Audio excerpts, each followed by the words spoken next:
Hey guys, I'm Chris. Ooh. Hey everybody, I'm Robert. What?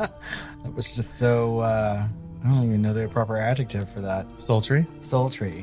Daddy-ish, really. Well, we are here to discuss Robert's birthday. Happy birthday, Robert. Thank you. To the host with the most age. Yes, everyone. Today I'm turning a very useful 46 as we record this episode. My goodness. My first recording of my 46th year. And we're here to talk about Alien Earth. That's right. Happy birthday, Robert. And happy Alien Earth Part 2 recording day. I love it. I mean, two things to celebrate. And your newfound love of Werther's. As one advances into age, one starts to like the finer things in life. And soup dumplings. And soup dumplings. And Werther's. All the things. All the things that the elderly might like. Eating at 5 p.m. and going to bed at 6. I like to do that years ago. Oh. So. Okay, well, let's talk about the show, I guess. If we have to.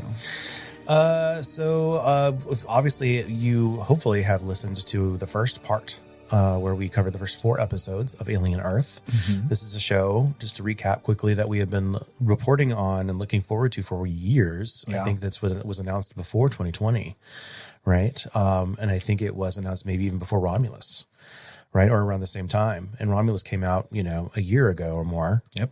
And now we have Alien Earth finally on Hulu. And this is by Noah Hawley, who did Fargo and Legion, both highly critically and mostly audience acclaimed, especially Fargo shows. And this is also been critically acclaimed, although the audience seems kind of split now that the show is over. Yeah, I was looking on the Reddit just the other day after watching the final episodes with you.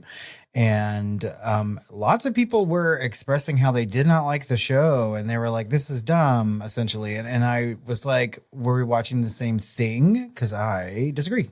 Yeah, I feel like the themes that I am seeing are that it is too contemplative, too dreamlike, not enough alien. Someone even said, like, the alien's not even the main character. I'm like, it never was. No. It never fucking was. I can see it though. If people are going in there wanting that popcorn horror. Yeah. In long form, Alien was never going to be that any more than 50%. No, I feel like having long form Alien, that fits into the universe gives it time to be, contemplative and to really go into some more really heady subjects. And I think that this show does. And I think that's why I like it. So I think it needed to, because that's what Alien is about. From the very first movie, it is not about this is a Freddy Krueger movie or this is this. And those are perfectly wonderful movies, right? Yep. This is about human expendability, corporate greed, artificial intelligence. It's about all those things. It's about survival and human hubris, right? It's about hubris, really, if you boil it down. And guess what? Every single fucking movie about it has been that, essentially. Even most of the AVP movies have been about hubris of mankind, right? And so, in the fall of it, right? Including certainly Prometheus and Covenant. Definitely. In different ways and facets. And so this was always going to be that way.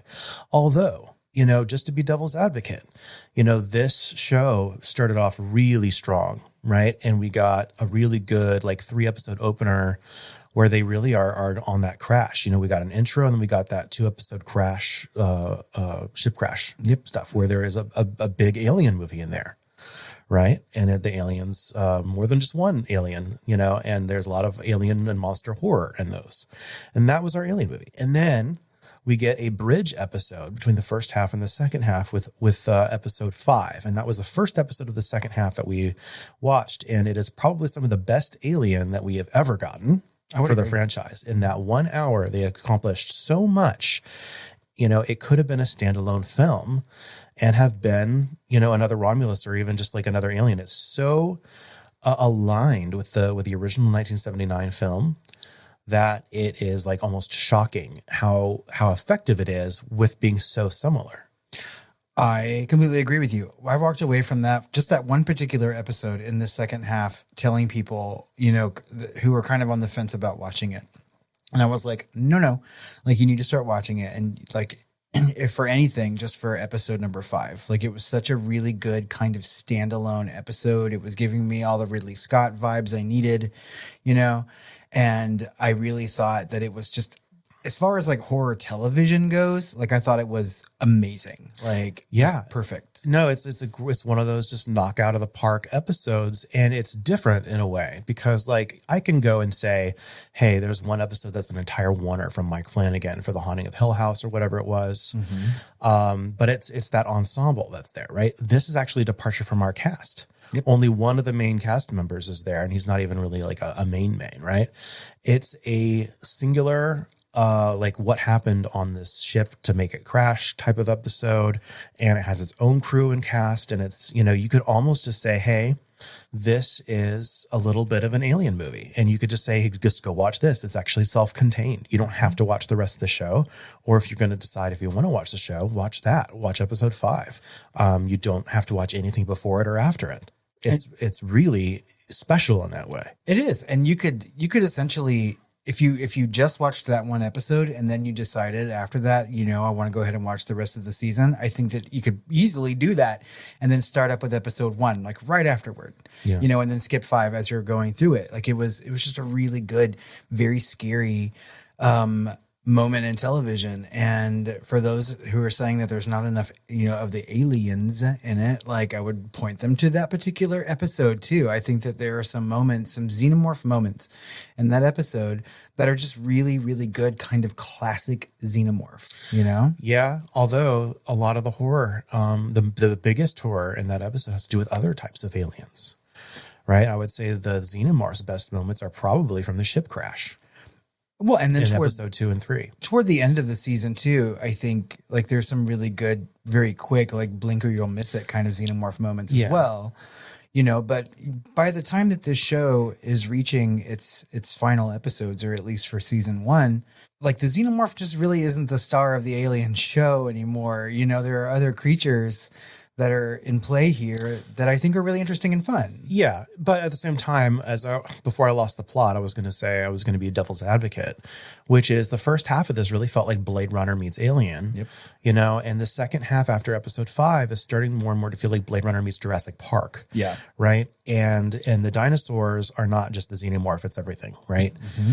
And you know, one thing I really talked about the first half of this was that we don't have idiot plot and everyone's competent and everything else. Well, that just goes fucking out the window. Yeah. Mm-hmm. Right. We got some idiot plot. It's like, okay, did you hire some people from American Horror Story to write the second half? The writing is still good. I feel like the script is still good. But you know, the people that are supposed to be competent, like this is a multi-nation running corporation, and they're not competent enough to keep their $1 billion assets just like, you know, watched, you know, and it's just, there's some weird shit going on with like some of the interests within Prodigy, you know, and I don't know, it's almost like they're trying to do too much at once. And so to make it all happen, they've got, you know, to tie all these threads together to tell one cohesive story, just in case they don't get a season 2, maybe, to the point where it kind of culminates in this little mini monologue by Boy Cavalier. Yes, that's his name. Oh. You know, who's the leader of Prodigy and the starter of all of these hybrid the boy genius, robots, aka the boy genius, Boy Cavalier, and where he like for no reason tells his little origin story just out in front of everybody about how like his father was murdered by his first robot invention, you know, and it's like, why did he tell the story? It had nothing to do with anything. He's like, you know about me? I did this. And they're like, okay. You know, so it ends with like, okay, well, like we're putting character ahead of story. And it's like, I don't know. It got a little clumsy. It got a little messy at the end. And I did not enjoy the second half. The last 3 episodes, I would say, rather than the first 5. It's not an even split. And by that, I mean the first 5 episodes were basically perfect. Mm-hmm. And the last 3 episodes were merely very good. Yeah, and that's a shame.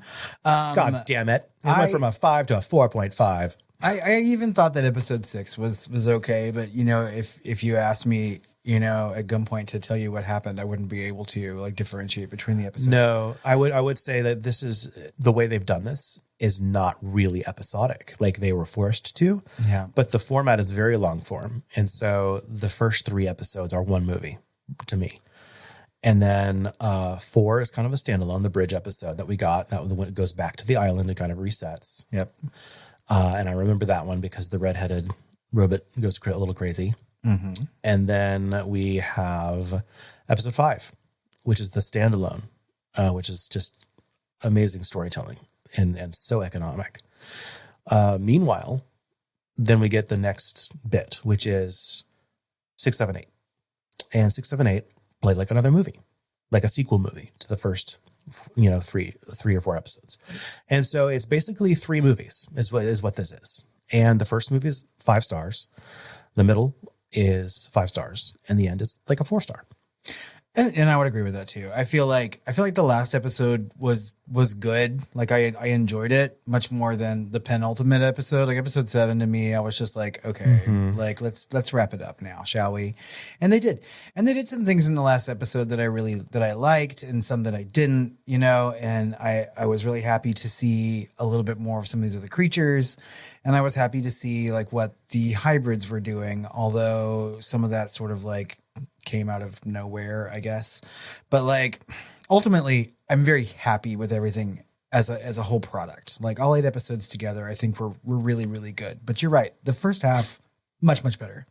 Like ultimately, I think the things that I like the most about this season of television, I think the acting is really, really good. Especially Timothy Olyphant. I think that he sort of like steals the show. He does. And then that's part of my disappointment is that they didn't do much with him by the end. I don't think they were aware of how, like, and no one really is until they've made the thing. You know what I mean? Like how popular or good someone is in a role and how much more they bring to it. Yep. I think they will have learned that. And Timothy Olyphant is probably going to have a much larger, interesting role in season 2 just because they saw how well he did it. He brought so much more to that role than I think was actually planned. Yeah. I don't think that they knew what they had in that particular character or what they had in that actor really until now. And I think like season 2 has not been greenlit yet. I have no doubt that it will be. I think that it was critically acclaimed enough for FX to do at least another season. And I feel like Noah Hawley agrees with that, isn't anticipating that. But like, he says it's likely, but they haven't given it the green light yet. Yeah. So, I mean, like, I hope to God so, because they still have some unanswered questions and we still have some things with characters that we need to see play out. And I would hate for this to be the end of it and for them to say, we're not going to do it. I know that it's very expensive, but like Disney is what Disney is. Yeah. Do what it wants. I mean, even if they told me this cost $1 billion, maybe I would. I don't know. This show just looks so good. It looks better than most movies. The production value is very, very high. Yeah, it was amazing to look at, and I think just it's really well made. And I hope to God they just give them that chance to go and do another season, because I would totally watch it, and I feel like a lot of other people would too, even if it's just to shit all over it on Reddit. Yeah. So you talked about some of your star ratings for everything. In piecemeal, what would you give the overall 8 episodes? 4.5. 4.5. Yeah. That's exactly where I was landing too. Like my gut instinct is to say like 5 stars, you know what I mean? But that's just, it's not. No, not by the end. Yeah. It's not perfect. I just feel like they had to wrap it up, and they leaned maybe a little too far into the plot about the AI. Yeah. And the robots. That's getting a little cloying, especially because they're kids. I'm hoping that there's maybe a time jump or something. Although, and I started thinking about different ways that this ties in with the rest of the universe, right? Within 2 years, they're supposed to, GWilliamNYC sends Sigourney's crew, to that planet to get another xenomorph. So I'm guessing that something failed, or they wanted to have another chance at getting the xenomorph, right? Which is WilliamNYC's mission for many movies, right? Yeah. Through Aliens and certainly Alien 3, right? But I also remember Alien Resurrection, where Winona Ryder's character is a robot. And her special thing was that she was supposed to be a special robot made by robots. right? Where there was kind of like a rogue robot group that was making their own society essentially, and then they all got kind of shut down, and that was a big deal. And so she's like a legacy rogue robot that's illegal and should be not existing, right? And I'm wondering if that's where this character kind of comes from. That's really interesting. And that's what I keep forgetting when I was watching this is like, you know, this is part of a larger universe, a universe that you and I like very, very much. You know, I think that at this point now, we've talked about every single one of these movies in some form on this podcast. We haven't done a deep dive into Romulus, but I'm sure it's coming. And like I wanted to stop myself and say like, okay, like what is this leading to? You know, we all know this franchise very well. And what directions would a second season go into to lead into where it's supposed to, which is the first Alien movie. And I don't know. I just need it. I need them to make it. Yeah. And I also almost don't care about like I want to see that in season 2, how it, maybe 3, about how it goes into the Alien. It might just be a throwaway line, like we have a ship out that close. Let's get another one as a backup, just you, Tawny, being like, well, I have a backup plan. Right. Meanwhile, a lot of our characters are fucking immortal. Yeah. Right. And they can do massive time jumps. So if they really, really wanted to, we might see Sigourney in our future in this show. Oh my God. That might be interesting. Can you imagine? I would just plot. Or they might get Lance Henriksen on the show before he explodes into a cloud of dust. They're going to have to do that quick. Quick, while you still can. No, don't put him on the show. Well, he might need it. This robot was shrink wrapped for too long. Get him out of his packaging. He needs to breathe.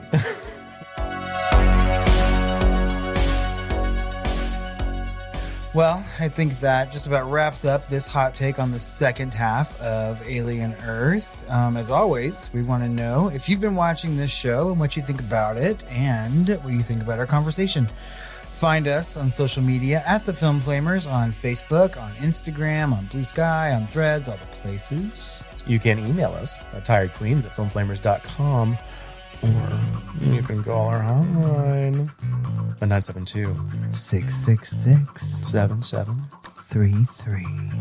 Oh, I want to see what happens with that eyeball and put it in my socket. Put your ball in my socket. I know, there's no way to top the last one. Yeah. That's really. Because I was like, what can I say? And I was like, oh, no, he said that last time. It's just so memorable. Well, just say it again. Put your ball in my socket. There you go. We have... Put your spear through my sack hole. And that's a Friday the 13th reference. Part 2. Sack hole. We have lots of content coming out for you in October, though. It's spooky season. And we have our quarterly Shooting the Flames coming out soon. And celebration time, guys. We are doing Hitchcocktober. Hitchcocktober, finally. That's right. Lo, these many years we've been waiting to talk about Hitchcock, and the time is nigh. Well, until then, Chris, I think it's time for us to go off and have some sweet dreams. Every night, I lay down quietly in bed, and the first thing I think of is, Carrie Hen? Put your ball into my socket. No. Don't think about Carrie Hen when you think that. No. I mostly think about balls and sockets at night. Mostly. Mostly. Shut up, you little newt.